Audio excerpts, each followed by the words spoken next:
Peço que nos curvemos em oração, com todas as cabeças inclinadas e todos os olhos fechados. Nosso Deus e nosso Pai, oramos para que as palavras venham com grande poder e toquem todas as vidas nesta plateia esta noite. E oramos para que aqueles que precisam que seus fardos sejam aliviados, seus problemas resolvidos e seus pecados perdoados possam encontrar todas as suas necessidades atendidas esta noite. Pedimos em nome de Jesus. Amém.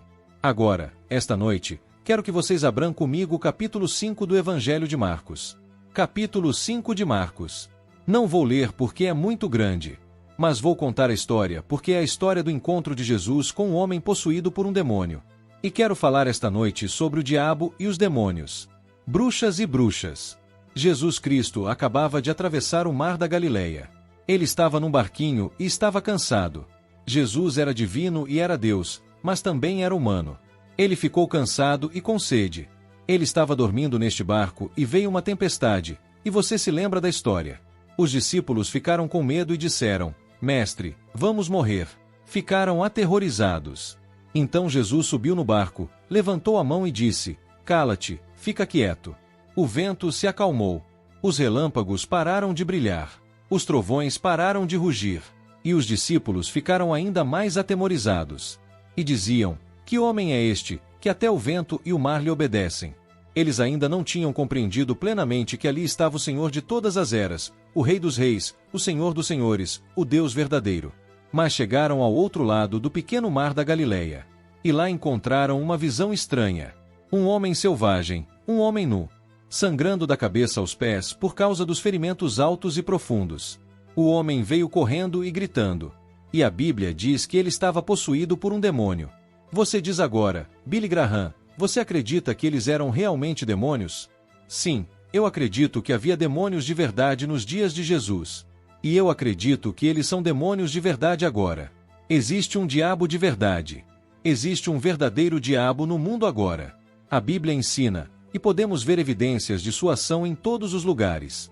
E todos nós que vivemos a vida cristã, o encontramos todos os dias. Porque estamos em conflito, não com a carne e o sangue, como diz a Bíblia, mas com as forças espirituais. Principados, potestades e governantes em lugares tenebrosos. Há um diabo e há demônios. Agora, eles podem ser mais sofisticados na América do que em qualquer outro lugar do mundo. Mas são demônios. No entanto, veja bem, o homem precisa ter algum tipo de poder sobrenatural além de si mesmo para seguir. E muitas vezes, se ele não seguir a Deus, o Deus verdadeiro, ele criará um Deus ou simplesmente seguirá o diabo diretamente. Agora, o que Satanás significa na Bíblia? A palavra Satanás, que é usada tantas vezes na Bíblia, vem de uma palavra grega. E a palavra demônios vem de outra palavra, demônio. E a Bíblia tem muito a dizer sobre esses demônios. Diz que eles são capazes de entrar e controlar um homem. Eles podem entrar em você e controlá-lo. Veja bem, a Bíblia diz que eles são mencionados em toda a Bíblia como impuros, violentos e maliciosos. A Bíblia diz que eles estão em conflito até mesmo com os cristãos atualmente. Eu não acredito que um cristão possa ser possuído pelo diabo. Não creio que um verdadeiro crente nascido de novo possa ser possuído por demônios. Mas os demônios o incomodarão, irritarão, assediarão e trabalharão contra você dia e noite. E no momento em que você receber a Cristo como seu Salvador, saberá que o diabo está bem vivo. Não estamos lutando contra carne e sangue, mas contra princípios e potestades. Agora, cada pessoa aqui ouve isso. Toda pessoa fora de Cristo corre o risco de possessão demoníaca. Você, eu, possivelmente estamos sujeitos à possessão demoníaca. Você sabia que uma das terríveis características do julgamento no fim do mundo será que novos demônios serão tirados do abismo e se tornarão personagens poderosos que causarão violência e problemas em todo o mundo? E às vezes penso que outra pessoa precisa ser libertada nos últimos anos. Demônios das drogas. Existe uma relação entre bruxaria e drogas, segundo a Bíblia. Esse demônio do alcoolismo. 7 milhões de alcoólatras crônicos nos Estados Unidos foram invalidados pela obsessão sexual pelo álcool. Conheci pessoas que me disseram que eram realmente obcecadas por isso. Eles não conseguiam pensar em mais nada. São como as pessoas da época de Noé, cuja imaginação era mais intensa até o julgamento chegar. Acredito que grande parte disso se deve ao poder demoníaco que enfrentamos em nossa geração. Você diz, Billy Graham, isso não é só o diabo, nós somos nós mesmos. Claro, mas veja bem, nós caímos fora da nossa comunhão com Deus por causa da tentação do diabo. O diabo estava lá no princípio e esteve lá o tempo todo. E o único poder no mundo que pode derrotar Satanás é o Senhor Jesus Cristo. E você pode dizer em nome de Jesus e isso é forte. Veja, você pode citar a palavra de Deus e ele fugirá de você. Você sabia que Jesus foi atacado pelo diabo no deserto quando estava fraco, com sede e fome? O diabo veio e o atacou 3 vezes. Jesus nunca discutiu com ele, nunca debateu com ele. O que Jesus fez? Jesus apenas citou as Escrituras. É por isso que é importante memorizar as Escrituras. É por isso que lhe damos versículos para memorizar quando você vier a Cristo. É importante que você memorize as Escrituras, para que você tenha Escrituras para citar o diabo na hora da tentação. A Bíblia ensina que Deus nunca tenta ninguém. Se você for tentado a fazer o que é errado, é o diabo tentando você. E a maneira de vencer essa tentação é citando as Escrituras.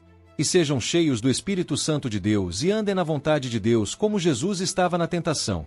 Agora, quero que vocês observem este homem que veio correndo em direção a Jesus naquele dia, quando ele desembarcou do outro lado do mar da Galileia. Observe algumas coisas sobre ele. Isso revela um espírito imoral na visão estonteante de toda a sujeira e poluição nos Estados Unidos hoje. Não estou falando da poluição atmosférica, que já é ruim o suficiente. Estou falando de poluição espiritual e moral. Temos um espírito impuro que parece ter se estabelecido nos Estados Unidos e no mundo. Parece que as pessoas estão sentadas tentando pensar em novas maneiras de fazer o mal, novas formas de violência, novas formas de odiar, novas formas de perversão sexual. Um espírito imoral estava no controle dele e daquele homem. E Jesus olhou para aquele homem que estava com um espírito imoral, um poder sobrenatural. E então notaram que ele não usava roupas. Veja o aumento da nudez hoje em dia. Hoje me pergunto se o diabo tem algo a ver com isso. Você mal consegue ir ao cinema. Disseram-me hoje que não há cena que não tenha nudez, obsessão por nudez. Este homem estava sem roupa. E então percebi que ele tinha transtornos mentais. 1 em cada 4 americanos, no momento, 1 em cada 4 famílias é afetada de alguma forma por transtornos mentais. E mais da metade de todos os hospitais nos Estados Unidos estão, no momento, ocupados por pacientes com problemas mentais. Cortem bastante disso. Eles são demônios. Não sei por que não poderia dizer que todos que estão em um hospital psiquiátrico têm um demônio, o que não é verdade. Muitos deles têm problemas orgânicos e psicológicos que podem não ter nada a ver com o diabo. Mas há muitas pessoas que, estou convencido, estão sob o poder e a influência de demônios que sofrem de distúrbios mentais. E então perceberam que ele era incontrolável, que ninguém conseguia controlar esse sujeito. Tentaram amarrá-lo, tentaram prendê-lo, tentaram interná-lo em um hospício. Ele explodia tudo. Tinha poderes sobrenaturais. Era um homem violento. Houve um tempo em que havia tanta violência que todos queriam paz e levantavam um sinal de paz, e todos nós acreditamos na paz. Mas, de alguma forma, não conseguimos paz. Violência, tumulto, brigas e assassinatos. Alguns jornais hoje em dia, nas nossas grandes cidades, não publicam mais os assassinatos. São tantos todas as noites. Eles apenas os listam em algum lugar. E você pode olhar para um determinado lugar e lê-lo, como se fosse uma notícia comum. Quantos roubos ontem à noite? Quantos roubos ontem à noite? Quantos assassinatos ontem à noite? Violência, violência, violência. Esta é uma característica do diabo e dos demônios. E eu quero lhe dizer que não evitaremos isso apenas com mais poder policial. Precisamos ter poder de oração e poder espiritual. Precisamos ter pessoas de joelhos orando e precisamos ter um despertar espiritual neste país. E então observe que ele viveu entre os mortos. A Bíblia diz que esse sujeito vivia nos túmulos. Ele morava em um cemitério. E você sabia que a Bíblia ensina que estamos mortos em nossos crimes e pecados antes de virmos a Cristo? Seu corpo está vivo, mas sua alma, seu espírito, está morto para Deus. Você precisa ser vivificado. E você pode ser vivificado esta noite se deixar Jesus tocar sua vida. Deixe-me dizer que Jesus Cristo pode entrar em seu coração agora mesmo e tirar essa culpa. Ele pode lavar seu passado se você teve preconceito racial. Ele vai tirar isso de você. Ele pode te dar amor no coração. Você quebrou a lei moral de Deus e cometeu pecado. Ele o removerá. Lave-o e lhe dará poder para resistir à tentação do diabo. E Jesus estava cara a cara com este homem selvagem, furioso, violento, nu e sangrando. E dentro do homem, uma voz sobrenatural começou a falar e a dizer: Que tenho eu contigo, Jesus, Filho do Deus vivo? Não nos atormentes. Não nos atormentes. Que tenho eu contigo? O rico diz que não precisa do evangelho porque é para os pobres. O intelectual diz: é para os trabalhadores e para os sem instrução. O homem comum diz: não consigo entender. O radical diz que não é revolucionário. Agora, o que temos a ver com ele? Quero dizer que cada um de nós tem algo a ver com ele. Se você não tem nada a ver com ele nesta vida, terá algo a ver com ele na vida futura. Porque chegará o dia em que todo joelho se dobrará, toda língua confessará que Jesus Cristo é Senhor e Deus. Vocês não podem se dobrar, vocês e eu aqui, mas chegará o dia em que vocês darão valor a um joelho. Vocês serão forçados a dobrar os joelhos naquele dia em que todos estaremos diante dele, Jesus. Jesus perguntou: qual é o seu nome? Ele não estava falando com o homem, mas com o diabo dentro do homem. E a resposta veio: somos uma legião, somos muitos. Este homem não estava possuído por apenas um diabo, ele tinha muitos demônios. A Bíblia diz sobre Maria Madalena que ela tinha 7 demônios. Imagine 7 demônios possuindo uma pessoa. De repente, Jesus ordenou aos espíritos malignos que a expulsassem. Ele disse para deixarem o homem. E então aqueles demônios fizeram uma oração. Foram 3 orações feitas naquele dia. 2 delas foram atendidas, uma não. Observe aqui que os demônios fizeram uma oração. Eles reconheceram Jesus imediatamente. Eles sabiam que ele era o Filho de Deus. Sabiam que ele tinha poder sobre eles. Sabiam que ele poderia mandá-los para o inferno. Então eles oraram. Disseram: Senhor Jesus, por favor, não nos mande para o inferno. Você vê aqueles porcos lá em cima? 2.000 porcos. Manda-nos para os porcos. Preferimos viver nos porcos do que ir para o inferno. E sabe o que aconteceu? Jesus respondeu à oração dos demônios. Ele ordenou que os demônios fossem até os porcos. Como o inferno deve ser terrível se os demônios querem sair de lá e preferem viver com os porcos. E viver nos corredores. E viver como um porco.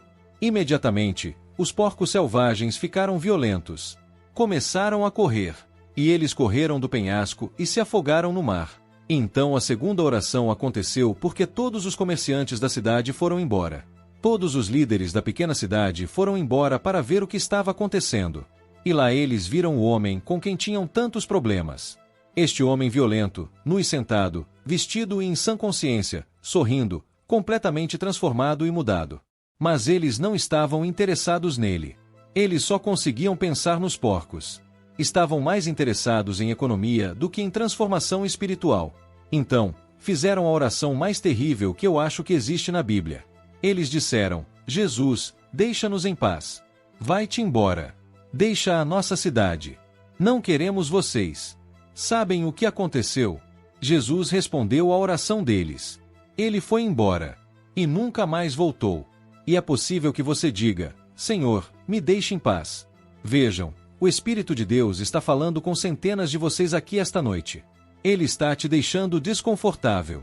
Ele está falando com você agora. E você está prestes a dizer: deixe-me em paz, Espírito Santo. Não me perturbe. Não me deixe desconfortável. Não deixe que minha consciência me incomode tanto. E você está prestes a dizer: deixe-me em paz. Ele pode responder a sua oração. E ele nunca mais voltou. Quantas vezes na Bíblia você descobre que um homem teve uma chance e a perdeu?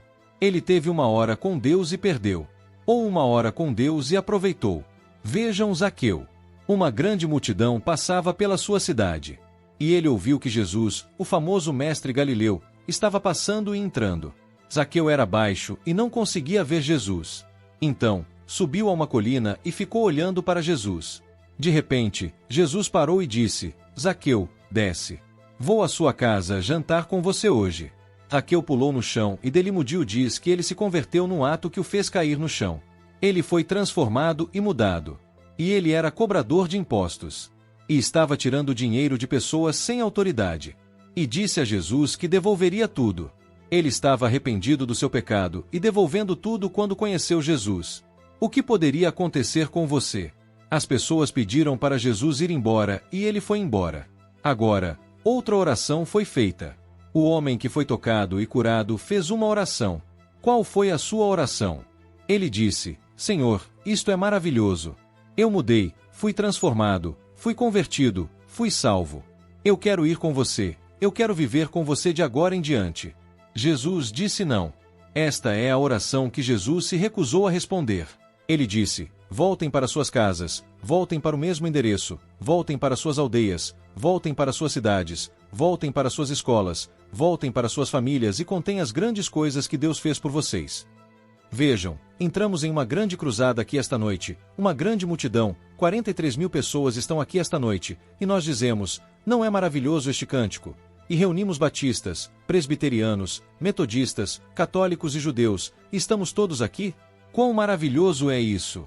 Não seria maravilhoso se pudéssemos ficar aqui a noite toda? Jesus disse: não. O que realmente importa é onde você mora, onde você estuda. Há um capítulo no meu novo livro chamado Fique Cheio. Levante-se. Você sabe que a Bíblia ensina que existem muitos altos, mas também muitos baixos. Você já leu o livro dos Salmos? Eu leio os 5 Salmos todos os dias. Quantas vezes o salmista estava lá no fundo, olhando para os altos e baixos, mas no meio de tudo isso, existe o Espírito do Deus vivo para lhe dar alegria e paz. Existem certos rios para o cristão que correm muito fundo, e é maravilhoso ter Jesus ao seu lado em meio a uma depressão, porque você verá que enfrentará problemas, terá decepções, terá dores de cabeça, terá problemas e dificuldades na vida, mas em meio a tudo isso a graça de Deus estará presente. Você sabe que Paulo estava passando por uma grande aflição, não sabemos exatamente o que era, mas ele orou 3 vezes ao Senhor e o Senhor disse: não, Paulo, eu não vou me livrar disso, mas a minha graça te basta. Você pode suportar a minha graça, o meu amor e a minha presença estarão lá. Agora, havia 3 coisas que este homem tinha depois de conhecer Jesus. Ele descansou, observou que estava sentado, e Jesus disse: venham a mim todos vocês que estão cansados e sobrecarregados, e eu os aliviarei. Quantos de vocês estão inquietos em seu espírito esta noite? Perturbados, confusos, procurando desesperadamente por algo que dê sentido à sua vida e não encontraram? Venham a Jesus e Ele lhes dará o descanso que vocês buscam. E então observe que ele estava vestido. Você sabe que a Bíblia diz que temos que estar vestidos com as vestes da justiça, de Cristo. Muitos de vocês, esta noite, estão cheios de pecado e culpa, precisam de vestes novas. Na verdade, vocês não serão aceitos por Deus em seu reino até que estejam vestidos com a justiça de Jesus. E é por isso que Jesus morreu na cruz. Ele morreu para prover essa justiça para você e para mim. Eu poderia costurar o dia todo, e minha esposa também.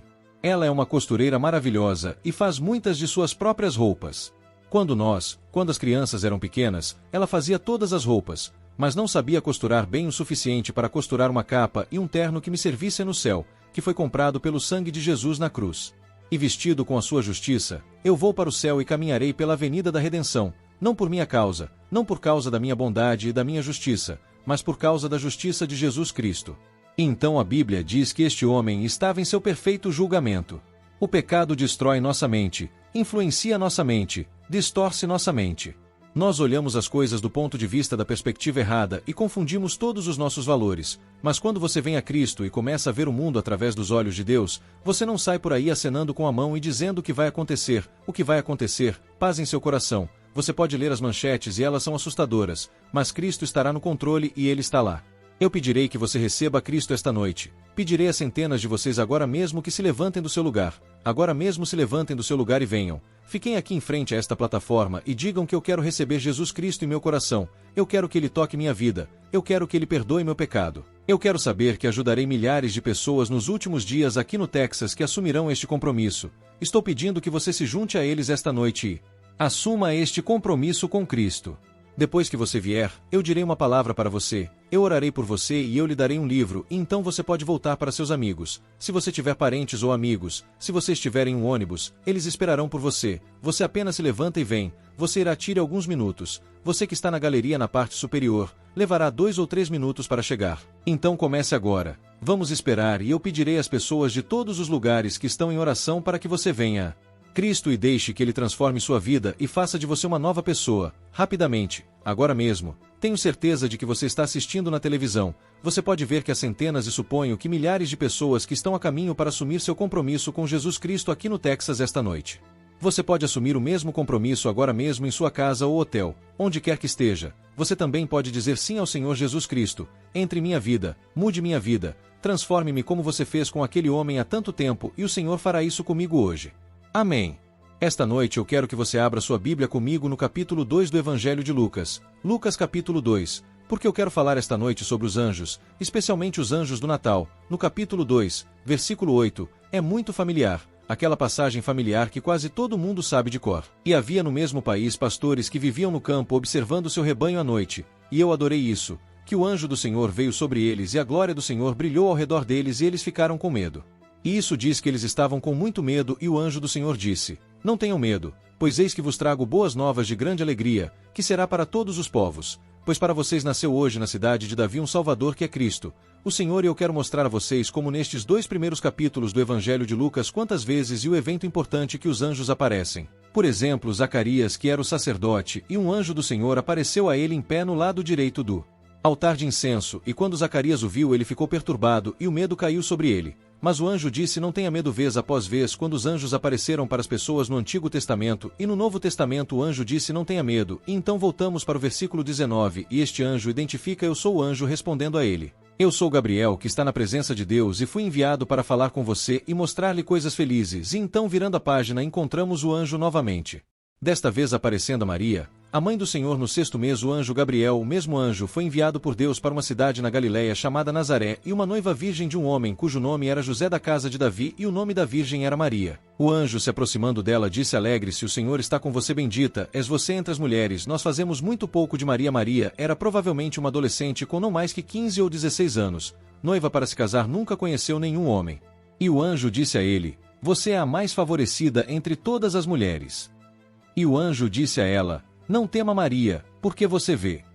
Maria ficou com medo quando viu o anjo, mas o anjo disse novamente: Não tenha medo, porque você encontrou graça diante de Deus. E esta noite eu responderei à pergunta: anjos existem?